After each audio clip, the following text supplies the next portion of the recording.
Hello, എല്ലാവർക്കും സുഖമാണെന്ന് വിശ്വസിക്കുന്നു.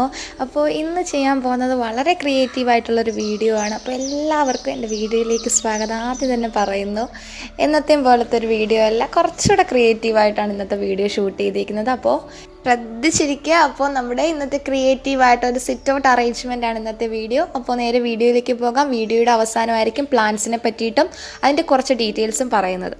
അപ്പോൾ നേരെ വീഡിയോയിലേക്ക് പോകാം.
അപ്പോൾ എല്ലാവർക്കും മനസ്സിലായി കാണുമല്ലോ അല്ലേ? അപ്പോൾ വീഡിയോ ഇവിടെ അവസാനിച്ചിട്ടില്ല കേട്ടോ.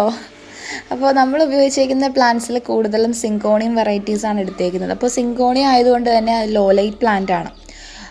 അതുപോലെ തന്നെ അത് സൺലൈറ്റിലും പെട്ടെന്ന് തന്നെ വളരുന്നൊരു പ്ലാന്റ് ആണ്. അപ്പോൾ ഒരു മാസത്തിൽ 1-2 ദിവസം സൺലൈറ്റ് കാണിച്ചാൽ മതി. അല്ലാതെ തന്നെ നല്ല ബുഷിയായിട്ട് വളരും, വാട്ടറിലും വളരും, ഒക്കെ നല്ലൊരു പ്ലാന്റാണ് സിങ്കോണിയം. അപ്പോൾ ഈ കാണുന്നത് സിങ്കോണിയത്തിൻ്റെ തന്നെ ഒരു വെറൈറ്റിയാണ്. ഒരു പ്ലാന്റിൽ നിന്നാണ് ഈ ഡിഫറെൻറ്റ് ഷെയ്ഡ്സ് ലീവ്സൊക്കെ വന്നിരിക്കുന്നത്. ഒരുപാട് വേരിയേറ്റഡ് ലീവ്സാണ് അതിനകത്ത് ഉണ്ടായിരിക്കുന്നത്. അപ്പോൾ ഇതും സിങ്കോണിയത്തിൻ്റെ തന്നെയാണ്, ആരോ ഹെഡാണ്. അപ്പോൾ ഇത് കുറച്ചുകൂടെ ഷൈനി ലീവ്സാണ്, വെൽവെറ്റ് ടച്ച് വരുന്ന ലീവ്സാണ്. അപ്പോൾ ഇത് ക്ലൈംബിംഗ് പ്ലാന്റ് ആണ് കേട്ടോ. അപ്പോൾ പെട്ടെന്ന് തന്നെ ബുഷിയായിട്ട് വരുന്നൊരു പ്ലാന്റാണ്. ഹാങ് ചെയ്യാനും ഇത് ഉപയോഗിക്കുന്നുണ്ട് ഈ ഒരു പ്ലാന്റ്. അപ്പോൾ ഞാൻ ഈ ഒരു സെക്ഷനിൽ കൂടുതൽ ഉപയോഗിച്ചിരിക്കുന്നത് സിങ്കോണിയം പ്ലാന്റ്സ് ആണ്. അപ്പോൾ അതിന് കെയർ കുറവാണ്, അതുകൊണ്ടാണ് അത് ചൂസ് ചെയ്തേക്കുന്നത്. ഇത് നിങ്ങൾക്കൊക്കെ ഒരുപാട് പരിചയമുള്ള പ്ലാന്റാണ്, നമുക്ക് പെരയിടങ്ങളിലൊക്കെ കിട്ടുന്ന പ്ലാന്റ് തന്നെയാണത്.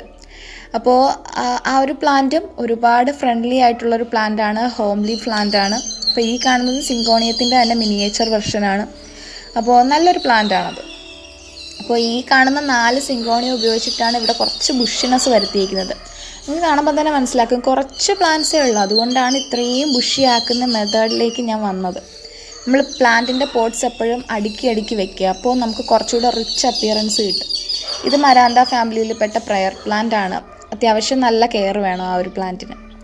ഇത് ഫിറ്റോണിയാണ്. ഫിറ്റോണിയയുടെ 3-4 ടൈപ്സ് ഇവിടെ എടുത്തു വെച്ചിട്ടുണ്ട് ഞാൻ. അപ്പോൾ പ്രയർ പ്ലാന്റിന് ഏകദേശം ലോ ലൈറ്റ് പ്ലാന്റ് ആണെങ്കിലും കുറച്ച് സൺലൈറ്റ് അത്യാവശ്യമുണ്ട്. അതുകൊണ്ടാണ് ഞാൻ കുറച്ച് ഫ്രണ്ടിലോട്ട് എടുത്ത് വെച്ചേക്കുന്നത്, സൺലൈറ്റ് നന്നായിട്ട് പതിക്കാൻ വേണ്ടിയിട്ട്. അപ്പോൾ ഈ ഒരു സെക്ഷൻ ഇവിടെ കംപ്ലീറ്റ് ആയിട്ടുണ്ട്. അതിൻ്റെ മറുവശത്ത് അവിടെ ഒരു മിനി മോൺസ്റ്റർ വെച്ചിട്ടുണ്ട്. അപ്പോൾ സ്വിസ് പ്ലാന്റ് ആണത്. അപ്പോൾ നേരത്തെ ഞാൻ നന്നായിട്ടത് കാണിച്ചു തന്നിട്ടുണ്ട്, അതുകൊണ്ടാണ് വീണ്ടും പറയാത്തതിനെ പറ്റിയിട്ട്. ഇത് CC പ്ലാന്റ് ആണ്, എല്ലാവരുടെയും ഒരു വിഷ് പ്ലാന്റ് ആണിത്. അപ്പോൾ ഇത് റെക്സ് ബെഗോണിയ, അത് വാക്സ് ബെഗോണിയ. ഇപ്പോൾ 2 ബെഗോണിയ, കുറച്ച് സൺലൈറ്റ് വേണം അതിന്, പക്ഷേ ഷെയ്ഡും ആവശ്യമാണ്. അതുകൊണ്ടാണ് ഞാൻ ഈ ഒരു പ്ലാറ്റ്ഫോമിലേക്ക് എടുത്ത് വെച്ചേക്കുന്നത്.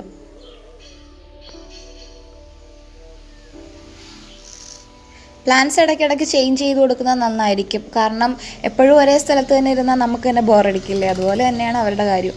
അപ്പോൾ ഈ കാണുന്നത് പീലിയ പ്ലാന്റ് ആണ്. അലൂമിനിയം പ്ലാന്റും വാട്ടർമെലൺ പീലിയ എന്നൊക്കെ പറയുന്ന പ്ലാന്റ് ആണ്. പിന്നെ ഇത് സ്വീറ്റ് പൊട്ടറ്റോ വൈനാണ്. ഇതിൻ്റെ ഒരുപാട് ടൈപ്സ് ഉണ്ട്. അപ്പോൾ 2 ടൈപ്സാണ് ഞാൻ ഇവിടെ എടുത്ത് വെച്ചേക്കുന്നത്. പെട്ടെന്ന് തന്നെ വളരും. പിന്നെ ഇതിൻ്റെ ലീഫൊക്കെ പ്രൊപ്പഗേറ്റ് ചെയ്യാനൊക്കെ എളുപ്പമാണ്. പ്രത്യേകിച്ച് കെയറൊന്നും വേണ്ട. പക്ഷെ വെള്ളം കുറച്ച് കൂടുതൽ വേണം. ആ ഒരു വിഭാഗത്തിൽ പെട്ടതാണ്. വെള്ളമില്ലെങ്കിൽ അപ്പോഴേ അതങ്ങ് വാടി അങ്ങ് പോകും. അപ്പോൾ കുറച്ച് പ്ലാന്റ്സ്, കയ്യിലെണ്ണാവുന്ന കുറച്ച് പ്ലാന്റ്സ് വെച്ചിട്ടാണ് ഞാനിവിടെ ഒരു സിറ്റൗട്ട് അറേഞ്ച് ചെയ്തിരിക്കുന്നത്. അപ്പോൾ ഏകദേശം ഒരു low light to medium light ആ ഒരു ഏരിയയാണിത്. അത്യാവശ്യം വെളിച്ചമൊക്കെ കിട്ടുന്നുണ്ട്. മോർണിംഗ് സൺലൈറ്റ് നന്നായിട്ട് പതിക്കുന്ന ഒരു ഏരിയയാണ്. അപ്പോൾ ഇത്രയേ ഉള്ളൂ. ഇതുപോലുള്ള വ്യത്യസ്തമായ വീഡിയോസിനായിട്ട് നിങ്ങൾ സബ്സ്ക്രൈബ് ചെയ്തേക്കുക. ഈ വീഡിയോസ് ഒന്നും മിസ് ചെയ്യേണ്ടെന്ന് ആഗ്രഹമുള്ളവർ മാത്രം നോട്ടിഫിക്കേഷൻസ് കൂടി ഒന്ന് എനേബിൾ ചെയ്തേക്കുക. അപ്പോൾ വീണ്ടും കാണാം. അതുവരെ ബൈ ബൈ.